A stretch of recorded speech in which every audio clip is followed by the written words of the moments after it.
Hello everyone. Today is lecture 5 of chapter number first, that is fundamental unit of life, that was cell. ठीक है, तो last class में जो last lecture था उसमें अपन ने डिस्कस किया था प्लाज्मा मेम्ब्रेन के बारे में और सेल वॉल के बारे में, यानी कि पूरा जो सेल कोट था वो डिस्कस किया था. ठीक है, प्लाज्मा मेम्ब्रेन के बारे में मैंने आपको बताया कि उसके अंदर क्या होता है, कार्बोहाइड्रेट्स होते हैं, फैट्स होते हैं एंड प्रोटीन्स होते हैं. ठीक है, ये तीन चीज़ें जो हैं सबसे इम्पॉर्टेंट कंपोनेंट प्लाज्मा मेम्ब्रेन के बनाती है. मैंने आपको इनके इंडिविजुअल फंक्शंस भी बताए थे. इंडिविजुअल फंक्शन कार्बोहाइड्रेट का मैंने आपको क्या बताया कि सेल टू सेल रिकॉग्नाइजेशन में हेल्प करता है. ठीक है, यानी कि तो इस तरीके से ही जैसे इनके जो सेपरेट कंपोनेंट के जो फंक्शंस हैं वही एक as a whole plasma membrane के फंक्शंस बन जाएंगे. ठीक है, जैसे कि प्लाज्मा मेम्ब्रेन क्या करती है, सेल टू सेल रिकॉग्नाइजेशन में हेल्प करती है, प्लस सेल को, एनिमल सेल की तो सबसे आउटर मोस्ट कवरिंग ही प्लाज्मा मेम्ब्रेन होती है. तो प्लाज्मा मेम्ब्रेन को ही वो सेपरेट, प्लाज्मा मेम्ब्रेन क्या कर रही है, ऐसे सेल को उसके आउटर एनवायरनमेंट से सेपरेट कर रही है. ठीक है, और एक एनिमल सेल को डेफिनेट शेप प्रोवाइड कर रही है. ठीक है,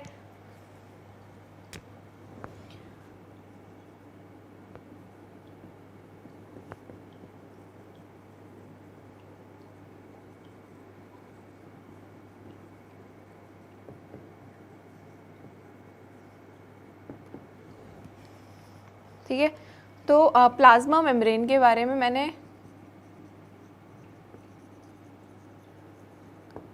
ठीक है, प्लाज्मा मेम्ब्रेन के फंक्शंस क्या क्या हैं,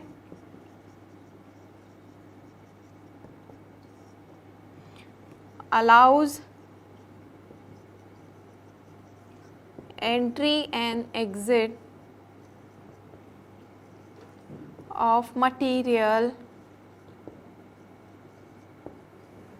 ठीक है, दूसरा है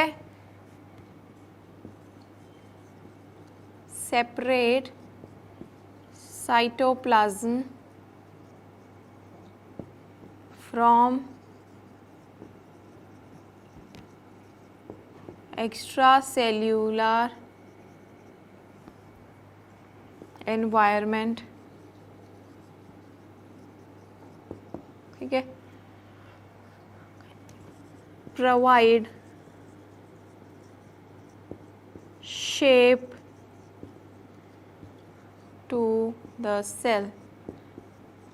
ठीक है, तो ये कुछ इम्पॉर्टेंट फंक्शंस हैं प्लाज्मा मेम्ब्रेन के कि प्लाज्मा मेम्ब्रेन के थ्रू क्या क्या काम होता है. ठीक है, अब मैंने आपको लास्ट लेक्चर में ये भी बताया था कि प्लाज्मा मेम्ब्रेन के थ्रू वहाँ से मटेरियल्स जो हैं वो पास होते हैं. ठीक है, अब वो मटेरियल कैसे पास होते हैं इसका एक मैकेनिज्म है पूरा. ठीक है, तो आज के लेक्चर में हम उस मैकेनिज्म को पढ़ेंगे कि किस तरीके से प्लाज्मा मेम्ब्रेन से जो मटेरियल है वो पास होते हैं. ठीक है, जो पूरा transportation of molecule across the plasma membrane.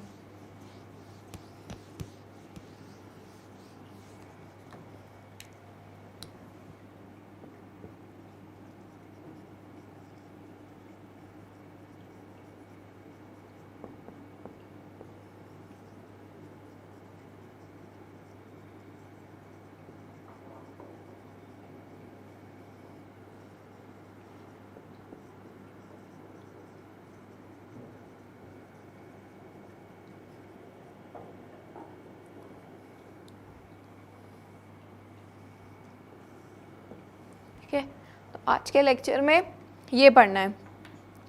अब ये जो ट्रांसपोर्टेशन होता है प्लाज्मा मेम्ब्रेन के थ्रू, ये होता है दो तरीके से. एक प्रोसेस होता है पैसिव, एक प्रोसेस है एक्टिव. एक्टिव और पैसिव में क्या डिफरेंस है? जो पैसिव ट्रांसपोर्ट होता है, पैसिव ट्रांसपोर्ट के अंदर अलोंग द कंसंट्रेशन ग्रेडियंट चीज़ें मूव करती हैं. ठीक है, अलोंग द कंसंट्रेशन ग्रेडियंट मतलब from simple higher concentration to lower concentration चीज़ें मूव करेंगी। ठीक है, सपोज़ अगर मेरे पास कोई बॉल है, उसको मुझे ऊपर से नीचे डालना है।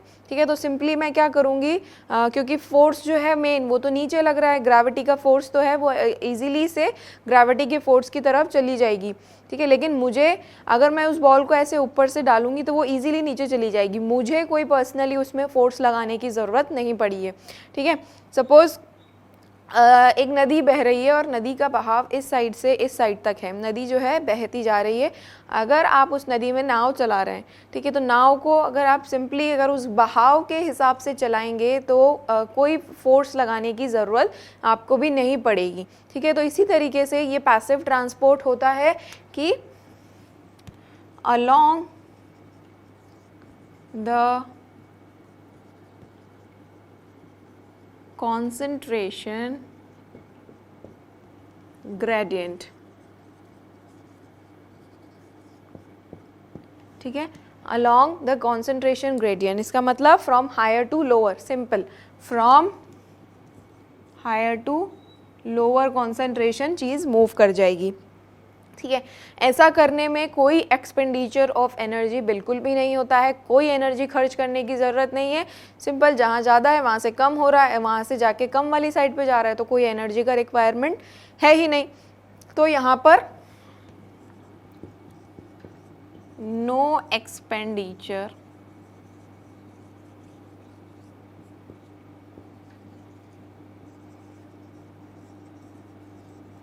कोई एनर्जी खर्च करने की ज़रूरत नहीं है, बस simple from higher concentration to lower concentration. ये जो ट्रांसपोर्ट हम पढ़ रहे हैं ना, ये मैकेनिज्म जो है ये है प्लाज्मा मेम्ब्रेन के अक्रॉस होता है। ठीक है, प्लाज्मा मेम्ब्रेन के अक्रॉस ये ट्रांसपोर्टेशन होता है। ठीक है, अब जो एक्टिव ट्रांसपोर्ट है, एक्टिव क्या होता है, अगेंस्ट द कॉन्सेंट्रेशन ग्रेडियंट होता है। ठीक है, against the concentration gradient in the sense, suppose वही आपको नदी वाला एग्जाम्पल, अगर नदी इधर से इधर की तरफ बहती हुई जा रही है, ठीक है, और आपको नाव चलानी है अपोजिट डायरेक्शन में, तो आपको नाव चलाने के लिए उसका जो हैंडल होता है उससे मूव करना पड़ेगा। ठीक है, तो आपको एनर्जी लगानी पड़ेगी इस पानी के अगेंस्ट नाव चलाने में। ठीक है, तो ऐसे ही प्लाज्मा मेम्ब्रेन के अक्रॉस होता है कि अगर from lower to higher concentration कोई चीज़ मूव करनी है तो उसके लिए एनर्जी का रिक्वायरमेंट रहेगा। तो यहाँ पर दोनों पॉइंट्स इसके अपोजिट आ जाएंगे कि एक्टिव कॉन्सेंट्रेशन में क्या होता है, एक्टिव कॉन्सेंट्रेशन जो ट्रांसपोर्टेशन है इसके अंदर होता है against the concentration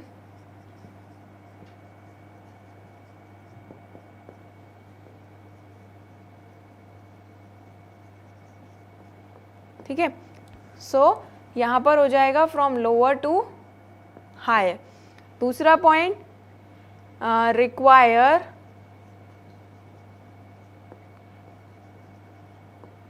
expenditure of energy.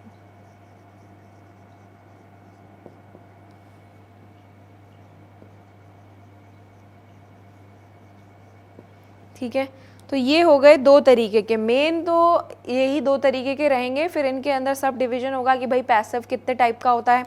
Active के अंदर सिंपल यही रहेगा कि सिंपल एनर्जी दो और मॉलिक्यूल मूव हो जाएगा। ठीक है, जैसे सिंपल काम होता है ना, पैसे दो काम हो जाएगा, वैसे ही यहाँ पर एनर्जी दो काम हो जाएगा। ठीक है, लेकिन यहाँ पर जो पैसिव ट्रांसपोर्ट है इसके अलग अलग तरीके के क्लासिफिकेशन है, टाइप्स हैं, वो मैं आपको बताती हूँ। ठीक है, तो ये क्लियर है एक्टिव एंड पैसिव। पैसिव के अंदर अलोंग द कंसंट्रेशन ग्रेडियंट होता है और एक्टिव के अंदर अगेंस्ट द कंसंट्रेशन ग्रेडियंट होता है। ठीक है, पैसिव में कोई एनर्जी नहीं चाहिए होती है, सिंपल पहुंच जाता है, और एक्टिव में एनर्जी चाहिए होती है। ठीक है,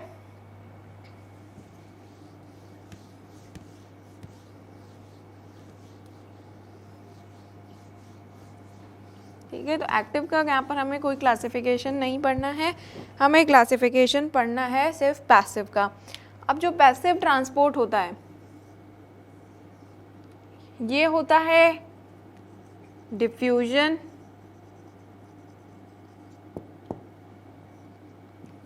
facilitated diffusion and special diffusion. ठीक है, ये जो स्पेशल डिफ्यूजन होता है इसी को ही कहते हैं ऑस्मोसिस।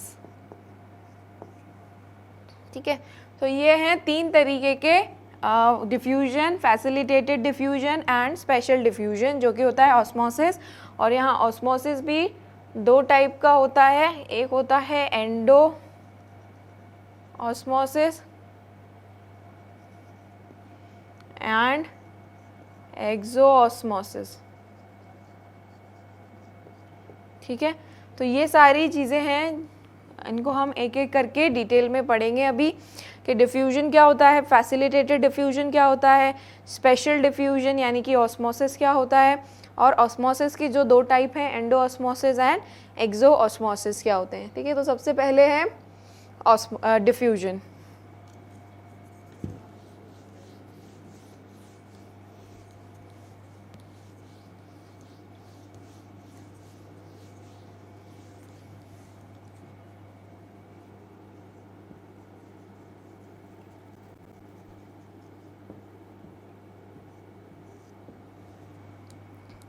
डिफ्यूजन, डिफ्यूजन के अंदर कुछ करने की ज़रूरत नहीं है। डिफ्यूजन का डेफिनेशन होता है सिंपल सा कि the movement of the molecules और ions from higher concentration to the lower concentration, simple. ठीक है,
simple, from higher concentration to lower concentration अगर कोई चीज़ मूव कर रही है तो दैट इज़ डिफ्यूजन। ठीक है, इसका एक सिंप्लीफाइड एग्जांपल अगर मैं आपको दूं तो हम घर जाते हैं, ठीक है, अगर किचन में कुछ अच्छा बन रहा होता है तो हमें फटाफट इतनी दूर तक खुशबू आ जाती है। ठीक है, तो वो खुशबू कैसे आती है, मॉलिक्यूल्स जो हैं वो मूव करते हैं। अब आपको पता है कि जो मैटर के तीन स्टेट हैं, सॉलिड, लिक्विड एंड गैस, उन सब के मॉलिक्यूल्स का अरेंजमेंट आपको पता है। ठीक है, तो ये जो डिफ्यूजन है ये मॉलिक्यूल टू मॉलिक्यूल होता है। तो जिसके मॉलिक्यूल्स में जितनी ज़्यादा स्पेस होगी सबसे ज़्यादा डिफ्यूजन भी उसी के अंदर होगा।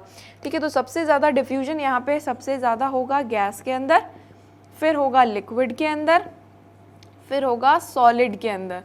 ठीक है, और ये जो डिफ्यूजन होता है ये तीनों के अंदर होता है, सॉलिड के अंदर भी, लिक्विड के अंदर भी एंड गैस के अंदर भी। ठीक है, तो यहाँ पे मैंने आपको एक एग्जांपल भी लिखा है कि exchange of carbon dioxide and oxygen with in lungs. ठीक है, लंग्स के अंदर जो एल्वेलाई है जो कि लास्ट पार्ट होता है जहाँ पर एयर जाती है, हमने ब्रीद इन किया है और जो एयर है सबसे लास्ट पार्ट क्या है, एल्वेलाई, वहाँ पर गई है एयर। तो हमने जो ब्रीद इन की है एयर, उसके अंदर कॉन्सेंट्रेशन किसका ज़्यादा है, ऑक्सीजन का। ठीक है, अब इसके आसपास जो ब्लड वेसल्स प्रेजेंट हैं, एल्वेलाई के पास में जो कैपिलरीज प्रेजेंट हैं, अब ब्लड क्या है, हार्ट से आया है लंग्स में टू टेक ऑक्सीजन, तो इसके अंदर जो ये तो हुआ डीऑक्सीजनेटेड ब्लड, तो ये डीऑक्सीजनेटेड ब्लड है तो यहाँ पर तो ऑक्सीजन का कंसंट्रेशन ज़्यादा था, यहाँ पर ऑक्सीजन का कंसंट्रेशन अभी कम है क्योंकि ये है डीऑक्सीजनेटेड ब्लड। तो सिंपली ऑक्सीजन का हायर कंसंट्रेशन यहाँ पर है, लोअर कंसंट्रेशन यहाँ पर है, तो सिंपली ऑक्सीजन जो है वो from its higher concentration to lower concentration move कर जाएगा। ठीक है, तो ये तो हो गया है ऑक्सीजन का एक्सचेंज। अब जो ब्लड यहाँ पर आया है उस ब्लड के अंदर CO2 का कंसंट्रेशन ज़्यादा है क्योंकि ये डीऑक्सीजनेटेड ब्लड है, ठीक है। डीऑक्सीजनेटेड ब्लड है मतलब यहाँ पर कार्बन डाइऑक्साइड ज़्यादा है, तो ये डीऑक्सीजनेटेड ब्लड का कॉन्सेंट्रेशन में कार्बन डाइऑक्साइड का कॉन्सेंट्रेशन ज़्यादा है, और जो हमने एयर ब्रीद इन करी है उसके अंदर कार्बन डाइऑक्साइड का कॉन्सेंट्रेशन कम है। तो simply from region of higher concentration to region of lower concentration carbon dioxide move कर जाएगा और ये कार्बन डाइऑक्साइड बाहर एक्सपेल आउट हो जाएगी, ठीक है। तो ये है सिंपल डिफ्यूजन और इसका एग्जाम्पल मैंने आपको समझा दिया है कि क्या होता है, ठीक है। अब इसके बाद आता है फैसिलिटेटेड डिफ्यूजन।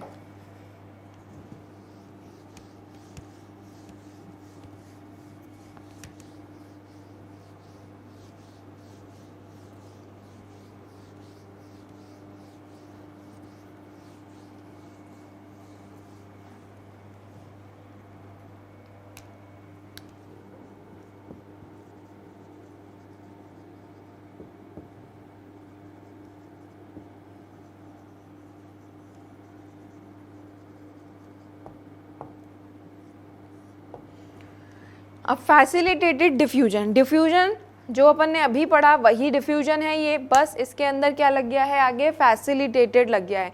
इसका मतलब क्या है कि कोई एक मॉलिक्यूल, इसको फैसिलिटी, मॉलिक्यूल्स को मूव कराने के लिए कोई एक ऐसा चीज़ होगा यहाँ पर जो कि फैसिलिटी प्रोवाइड करेगा फॉर डिफ्यूजन, ठीक है। मैंने आपको प्लाज्मा मेम्ब्रेन का जो स्ट्रक्चर समझाया था कि उसके अंदर इस तरीके से लिपिड होते हैं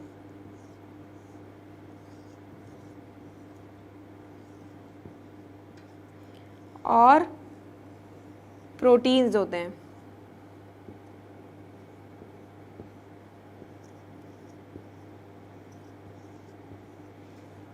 ठीक है। प्रोटीन का फंक्शन आपको क्या बताया था कि वो क्या करते हैं, allows the entry and exit of the molecules, molecules को अपने अंदर से पास होने देते हैं। तो ये फंक्शन था किसका, प्रोटीन का। तो वो अब यहाँ काम आएगा, कौन प्रोवाइड करेगा फैसिलिटी, टनल प्रोटीन बताए थे मैंने आपको कि जो ये इंट्रिंसिक प्रोटीन है इनको टनल प्रोटीन्स भी कहते हैं, ठीक है। तो सपोज अगर कोई मॉलिक्यूल यहाँ पर है वो इसके थ्रू अंदर जाएगा, ठीक है। ये आउटसाइड द सेल था, ये इनसाइड द सेल था, तो बाहर से कोई चीज़ अंदर आ गई है थ्रू टनल प्रोटीन, ठीक है। तो ये है फैसिलिटेटेड डिफ्यूजन कि किसी एक प्रोटीन मॉलिक्यूल, यहाँ पे अगर स्पेसिफिकली नाम लिया जाए तो टनल प्रोटीन इनको कहा जाता है, टनल प्रोटीन्स ने हेल्प करी है, फैसिलिटी प्रोवाइड करी है फॉर डिफ्यूजन, ठीक है।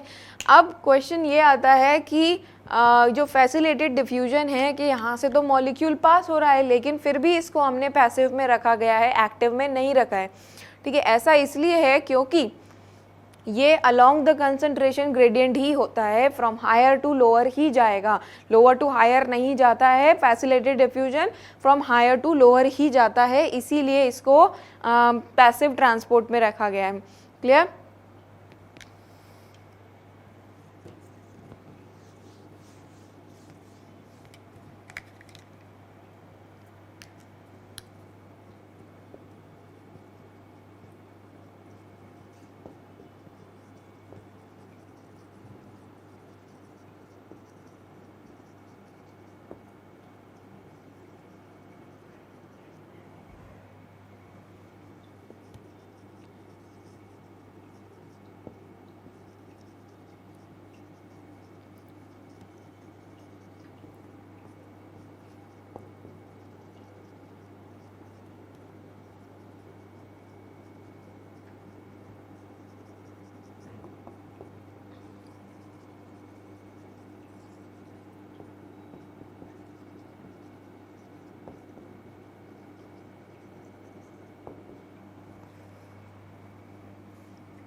ठीक है, वाटर जो है वो इसी तरीके से पास होता है।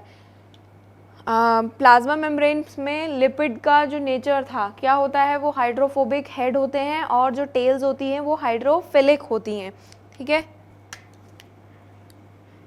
ये जो हेड है और ये इसकी दो टेल्स हैं, तो ये जो हेड है ये होता है hydrophilic, means it allows the entry of water, और ये जो दोनों टेल हैं ये होती हैं हाइड्रोफोबिक, मतलब ये अपने अंदर से वाटर को पास नहीं होने दे सकती। तो जो लिपिड का मॉलिक्यूल है, ठीक है, लिपिड तो इजीली यहाँ से पास हो जाएगा क्योंकि यहाँ पे लिपिड का कोई लेना देना ही नहीं है, ठीक है, इन दोनों से कोई काम ही नहीं है लिपिड का, तो इजीली लिपिड तो निकल जाएगा। लेकिन अगर वाटर मॉलिक्यूल यहाँ आता है तो वाटर मॉलिक्यूल इतना तो पास हो जाएगा, लेकिन ये तो हाइड्रोफोबिक है, यहाँ से वाटर को नहीं पास होने देगी, तो वाटर कैसे निकलेगा यहाँ से। तो फिर वाटर की एंट्री के लिए जो यहाँ पर टनल प्रोटीन्स हैं उसके थ्रू वाटर का मॉलिक्यूल जो है वो पास होगा, ठीक है। तो ये हुआ है फैसिलिटेटेड डिफ्यूजन, और यहाँ पर कोई एक्सपेंडिचर ऑफ एनर्जी नहीं है क्योंकि from higher concentration to lower concentration molecules का मूवमेंट हुआ है, ठीक है। अब बात करते हैं एक स्पेशल टाइप ऑफ डिफ्यूजन की।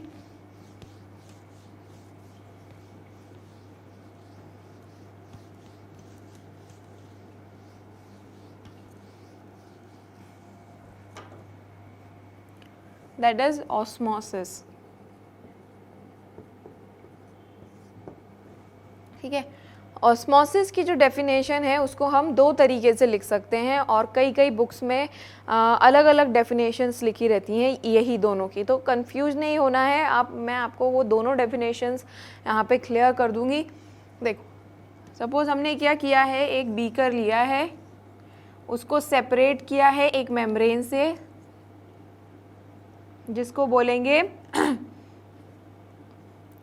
सेमी परमिएबल मेम्ब्रेन, SPM, ठीक है। प्लाज्मा मेम्ब्रेन का नेचर क्या होता है, सेमी परमिएबल या सेलेक्टिवली परमिएबल, ठीक है। तो हमने यहाँ पर एक मेम्ब्रेन लगा दी है बीच में जिसको हमने बोला है सेमी परमिएबल मेम्ब्रेन, और अब यहाँ पर दोनों में सल्यूशन फिल है, ठीक है। अब एक सल्यूशन के अंदर हमने सॉल्यूट पार्टिकल्स थोड़े कम डाले हैं, एक में सॉल्यूट पार्टिकल्स थोड़े ज़्यादा डाले हैं,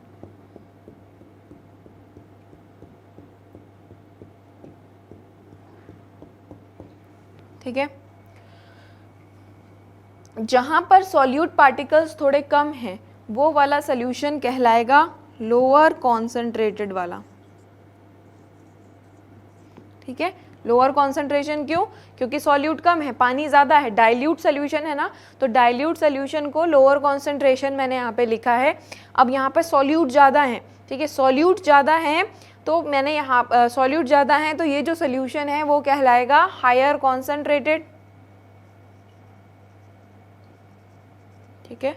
यानी कि इसमें पानी कम है। अगर कोई चीज़, अगर हमने सपोज़ अगर शक्कर को वो पानी में घोला है, ठीक है, अगर उसके अंदर ज़्यादा पानी होगा तो कंपेयर टू शुगर, तो वो जो सोल्यूशन होगा उसको बोलेंगे हम डाइल्यूटेड है, क्योंकि पानी ज़्यादा है। केमिस्ट्री में भी लैब में जब हम वर्क कर रहे होते हैं तब अगर हम उसके अंदर कोई वाटर ऐड करते हैं तो वो सोल्यूशन हो जाता है डाइल्यूट, और अगर हम वाटर नहीं ऐड करते हैं उसके अंदर जो उसका कॉन्सेंट्रेशन है मटेरियल का और कंपाउंड का, एलिमेंट का जो भी है, वो अगर ज़्यादा है तो वो जो सोल्यूशन होगा वो कहलाएगा कॉन्सेंट्रेटेड। तो सिंपल यहाँ पर भी हमने बस यही किया है कि दो सोल्यूशन लिए हैं, दोनों को सेपरेट किया है सेमी परमिएबल मेम्ब्रेन से। इस सेमी परमिएबल मेम्ब्रेन की एक खासियत ये है कि यहाँ से सिर्फ और सिर्फ सॉल्वेंट पास हो सकता है, ठीक है, सिर्फ सॉल्वेंट पास हो सकता है इस सेमी परमिएबल मेम्ब्रेन से, सॉल्यूट पास नहीं होगा, ठीक है। तो सॉल्वेंट क्या है यहाँ पर, वाटर। तो ये सेमी परमिएबल मेम्ब्रेन, अब ये दो सोल्यूशन अगर हमने एक ही बीकर में रखे हुए हैं, एक ही कंटेनर में रखे हुए हैं, तो अब क्या होता है कि अगर कोई भी मटेरियल अगर यहाँ पर एग्जिस्ट करता है, कोई भी मटेरियल या कोई भी लाइफ फॉर्म अगर एग्जिस्ट करती है यहाँ पर, तो सबको क्या करना होता है, इक्विलिब्रियम अटेंड करना होता है, ठीक है। तो सब इक्विलिब्रियम अटेंड करने की कोशिश करते हैं। अब ये दोनों सोल्यूशन भी इक्विलिब्रियम अटेंड करने की कोशिश करेंगे। अब इसके लिए इनको क्या करना है, दोनों का कॉन्सेंट्रेशन इक्वल करना है। तो दोनों का कॉन्सेंट्रेशन इक्वल कैसे होगा, ठीक है, यहाँ से कुछ ना कुछ तो मूव होगा ही अगर कॉन्सेंट्रेशन इक्वल करना है तो और ये जो सेमी परमिएबल मेम्ब्रेन है इससे सिर्फ और सिर्फ सॉल्वेंट पास हो सकता है, तो सॉल्वेंट ही मूव करेगा। तो बराबर करने के लिए वाटर किधर ज़्यादा है, वाटर है लोअर कॉन्सेंट्रेटेड वाले सोल्यूशन में वाटर ज़्यादा है, ठीक है, तो वाटर का मूवमेंट होगा यानी कि सॉल्वेंट का मूवमेंट होगा from lower concentration to higher concentration, ठीक है, from lower concentration to higher concentration move करेगा, ठीक है। तो एक डेफिनेशन तो ये हो गई है कि the movement of the solvent particle from the lower concentration of the solution to the higher concentration of the solution through semi permeable membrane। semi permeable membrane लगाना बहुत ज़्यादा important है, ठीक है, और अगर आप सोल्यूशन के रेस्पेक्ट में डेफिनेशन दे रहे हो तो आपको सोल्यूशन भी वहाँ पे मेंशन करना पड़ेगा, ठीक है। कई बुक्स में ये डेफिनेशन रहती है और कई बुक्स में दूसरी डेफिनेशन रहती है, और वो है, देखो सॉल्वेंट यहाँ ज़्यादा है, सॉल्वेंट यानी कि वाटर यहाँ ज़्यादा है, सॉल्वेंट यहाँ कम है, ठीक है। तो अगर आप सिर्फ और सिर्फ सॉल्वेंट के रेस्पेक्ट में बात करो कि सॉल्वेंट किधर से किधर जाएगा, तो सॉल्वेंट तो खुद के हायर कंसंट्रेशन से खुद के लोअर कंसंट्रेशन में ही जा रहा है, ठीक है। तो movement of the solvent particle, the movement of the solvent particle from the region of its higher concentration to region of its lower concentration through semi permeable membrane, ये होता है दूसरा डेफिनेशन, ठीक है। तो कई बुक्स में विद रिस्पेक्ट टू सोल्यूशन दिया रहता है, अगर सोल्यूशन के रेस्पेक्ट में यहाँ पे बात हो रही है तो फ्रॉम लोअर टू हायर जाएगा, और अगर सॉल्वेंट सिर्फ और सिर्फ सॉल्वेंट की बात कर रहे हैं तो फ्रॉम वो हायर से लोअर जाएगा, ठीक है। तो ये तरीके की दो डेफिनेशंस हैं, कई बुक्स में अलग अलग की रहती है, तो आपको कंफ्यूज नहीं होना है, दोनों ही सही है। अब मैंने आपको बताया था कि ऑस्मोसिस के जो दो टाइप का होता है, एक होता है एंडोऑस्मोसिस, एक होता है एक्सोऑस्मोसिस, ठीक है। तो ये सेल है, अगर सेल के अंदर कोई ऑस्मोसिस के थ्रू लिक्विड जाएगा या कोई मटेरियल जाएगा, लिक्विड ही जाएगा, ऑस्मोसिस तो सिर्फ वाटर का ही होता है, ठीक है। अगर कोई वाटर मॉलिक्यूल सेल के अंदर जा रहा है तो अंदर जाने वाले को बोलेंगे एंडोऑस्मोसिस, और अगर कोई लिक्विड पार्टिकल सेल के बाहर जा रहा है तो दैट इज एक्सोऑस्मोसिस, ठीक है। तो ये हो गया है दो टाइप के ऑस्मोसिस, एंडोऑस्मोसिस एंड एक्सोऑस्मोसिस। जब कोई लिक्विड सेल के अंदर आ रहा है दैट इज एंडोऑस्मोसिस, और अगर सेल के बाहर जा रहा है तो दैट इज एक्सोऑस्मोसिस, ठीक है। मैं आपको डेफिनेशन की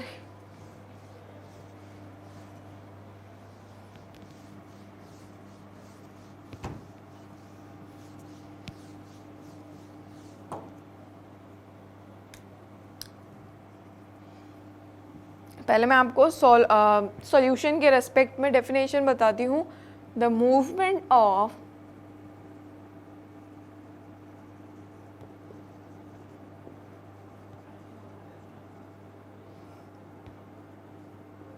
molecule or ions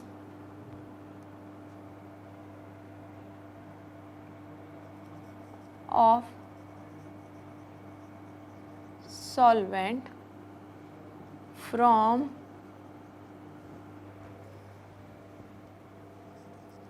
lower concentration of the solution to the higher concentration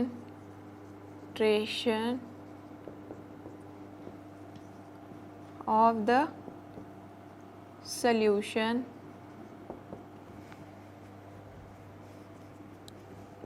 through semi permeable membrane।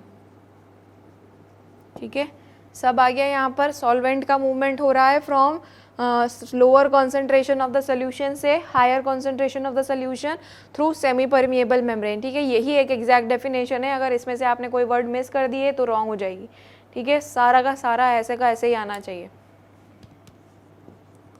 दूसरी definition,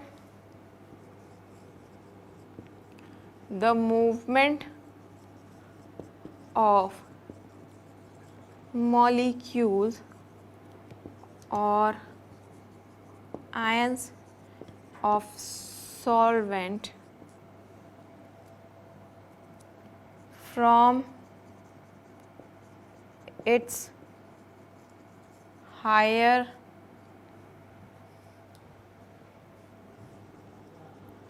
concentration to its lower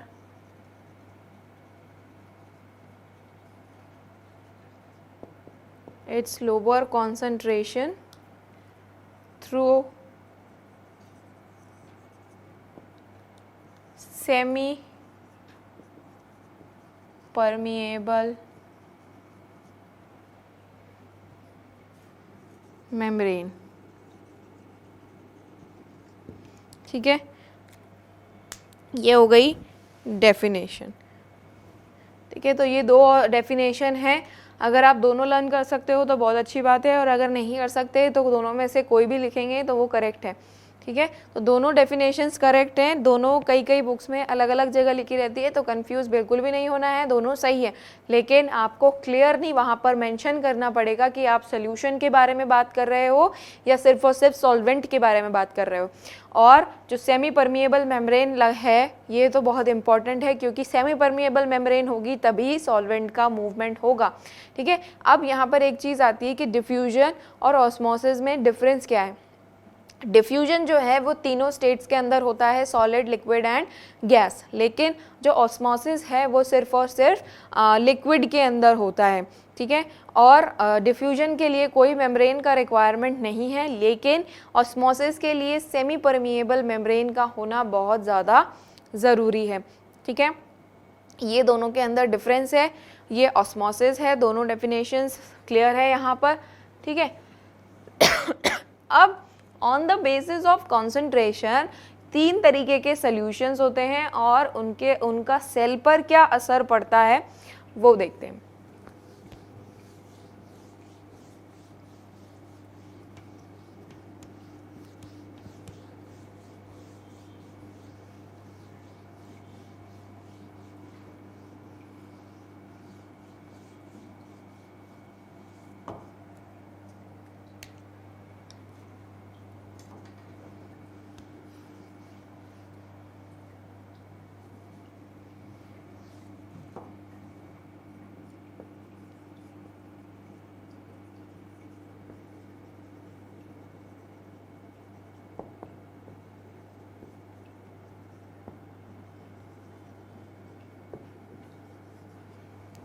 types of solution on the basis of concentration. ठीक है, तो types of solution on the basis of concentration, तीन तरीके के solution होते हैं।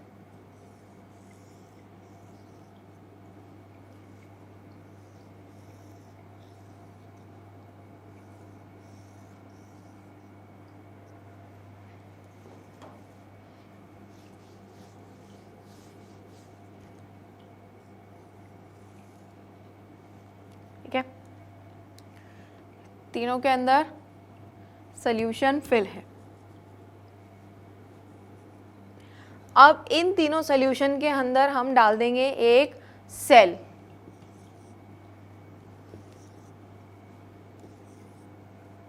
ठीक है, ये जो कॉन्सेंट्रेशन के बेसिस पे हम तीन तरीके के सोल्यूशन है, ये इसलिए पढ़ रहे हैं कि जो प्लाज्मा मेम्ब्रेन के अंदर जो मॉलिक्यूल्स क्रॉस होते हैं, ठीक है, उसका सिग्निफिकेंस क्या है, हमने क्यों पढ़ा है ये कि मॉलिक्यूल डिफ्यूजन से जा रहा है या ऑस्मोसिस से जा रहा है, या कॉन्सेंट्रेशन जो ग्रेडियंट है वो कैसे बनेगा।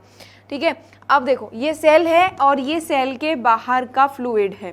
ठीक है, हमारे बॉडी में भी होता है सेल के आसपास एक्स्ट्रा सेल्यूलर फ्लूइड, ठीक है। तो यहाँ पर ये जो एक्स्ट्रा सेल्यूलर फ्लूइड है इसके रिस्पेक्ट में हम देखेंगे कि कितने तरीके के सोल्यूशन होते हैं। ठीक है, अगर बाहर की साइड एक्स्ट्रा सेल्यूलर फ्लूइड में जो कॉन्सेंट्रेशन है वो इक्वल है to the inside of the cell, ठीक है, तो जितने मॉलिक्यूल सेल से बाहर जाएंगे बाय एक्सोऑस्मोसिस उतने ही मॉलिक्यूल अंदर आ जाएंगे। ठीक है, तो सेल की शेप पर कोई असर नहीं पड़ेगा। ठीक है, तो जब concentration is equal to the inside of the cell, that solution is known as isotonic solution. ठीक है, आइसोटोनिक सोल्यूशन जब कॉन्सेंट्रेशन जो है वो आउटसाइड द सेल और इनसाइड द सेल दोनों का इक्वल है तो उस सोल्यूशन को कहा जाएगा आइसोटोनिक सोल्यूशन। इक्वल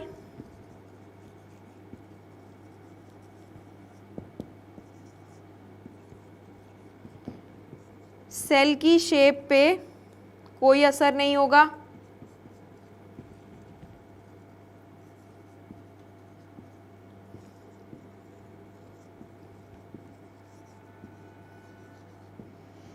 ठीक है। तो ये हो गया एक number 1 type of solution on the basis of concentration, that is isotonic solution. Number 2 जो हम सोल्यूशन की बात करेंगे वो है हाइपरटोनिक सोल्यूशन। ठीक है, हाइपरटोनिक सोल्यूशन मतलब ये जो बाहर का जो सोल्यूशन है इसके अंदर सॉल्यूट पार्टिकल्स जो हैं वो ज़्यादा हैं as compare to inside the cell. Cell के साइटोप्लाज्म में जो सॉल्यूट का कंसंट्रेशन है वो कम है एज कंपेयर टू जो सेल का एक्स्ट्रा सेल्यूलर फ्लूइड है वहाँ पर। ठीक है, तो अब क्या होगा, मॉलिक्यूल्स का मूवमेंट कहाँ से कहाँ होगा, from lower concentration to higher concentration. ठीक है, तो सारा अगर सेल का पानी जो है वो बाहर आ जाएगा तो सेल क्या हो जाएगा, श्रिंक हो जाएगा। ठीक है, तो ये जब बाहर का कॉन्सेंट्रेशन ज़्यादा होगा तो that type of solution is known as hypertonic solution. ठीक है, जब कॉन्सेंट्रेशन इज मोर आउटसाइड। ठीक है, कॉन्सेंट्रेशन जो है बाहर सेल के बाहर वो कॉन्सेंट्रेशन ज़्यादा है तब उसको कहा जाएगा हाइपरटोनिक। फिर जो मॉलिक्यूल्स हैं from region of lower concentration to higher concentration move कर जाएंगे, उसकी वजह से सेल के शेप पर क्या असर होगा, सेल जो है वो श्रिंक हो जाएगा।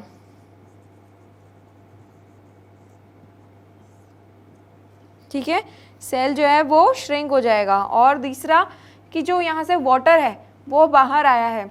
ठीक है, तो बाहर आया है तो यहाँ पर क्या होगा, एक्सोऑस्मोसिस।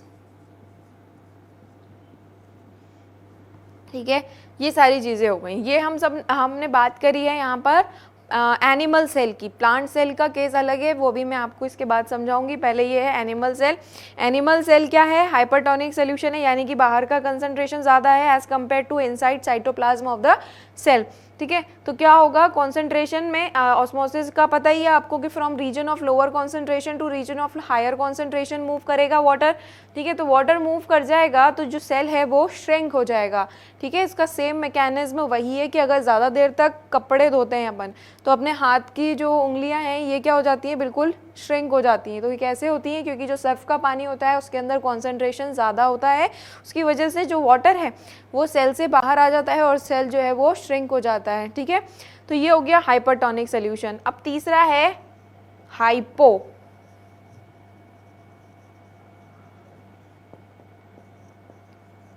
Hypotonic solution. अब हाइपोटोनिक सोल्यूशन के अंदर क्या होगा, सेल के अंदर ज़्यादा होगा कॉन्सेंट्रेशन और बाहर कम होगा। ठीक है, अपन को जो यहाँ पे अपन ने सोल्यूशन बनाया है तो सोल्यूशन के रेस्पेक्ट में ही देखना है। ठीक है, जैसे कि यहाँ पर इक्वल था अंदर से तो ये था आइसोटोनिक सोल्यूशन, और अगर यहाँ पर बाहर ज़्यादा है तो ये हाइपरटोनिक सोल्यूशन, और अगर यहाँ पर बाहर कम है, सोल्यूशन में कम है, तो ये है हाइपोटोनिक सोल्यूशन। ठीक है, अब यहाँ पर क्या होगा, from lower concentration to higher concentration water move करेगा। तो यहाँ का जो सेल है वो क्या हो जाएगा, एकदम स्वेल हो जाएगा, और जो एनिमल सेल है वो बर्स्ट हो जाएगा, फूट जाएगा। जितना उसके अंदर ज़्यादा पानी भरेगा तो वो ह्यूमन आरबीसी जो होता है, अगर इतनी देर तक पानी में रखेंगे तो वो फूट जाएगा, स्वेल हो जाएगा, एकदम एकदम एक लिमिट तक स्वेल होगा और फिर उसके बाद फट जाएगा, बर्स्ट हो जाएगा। ठीक है, तो ये है हाइपरटोनिक सोल्यूशन। यहाँ पर क्या है, कॉन्सेंट्रेशन इज लो आउटसाइड। ठीक है, सेम वही from lower to higher molecules move करेंगे और जो सेल है वो स्वेल हो जाएगा। ठीक है, और एनिमल सेल जो है यहाँ पर वो बर्स्ट हो जाएगा। एनिमल सेल जो है वो स्वेल होने के बाद फिर बर्स्ट हो जाएगा। यहाँ पर पूरा लिक्विड जो है सेल के अंदर गया है, तो ये हो गया है एंडोऑस्मोसिस। ठीक है, तो ये थी एनिमल सेल की बात। ठीक है, अब प्लांट सेल के बारे में बताती हूँ। ठीक है, प्लांट सेल ये वाला तो सेम ही रहेगा, लेकिन इस पे और इस पे प्लांट सेल पे क्या असर पड़ेगा। ठीक है, कॉन्सेंट्रेशन भी यही रहेगा, लोअर टू हायर ही जाएगा, श्रिंक भी होगा, एक्सोऑस्मोसिस भी होगा, लेकिन श्रिंक जो है प्लांट की जो सेल है उसकी शेप चेंज नहीं होगी। ठीक है, प्लांट के सेल की शेप कभी भी चेंज नहीं होती है, कैसा भी सोल्यूशन हो। ठीक है, और इसका एक पीछे बहुत बड़ा रीज़न क्या है, वो है सेल वॉल।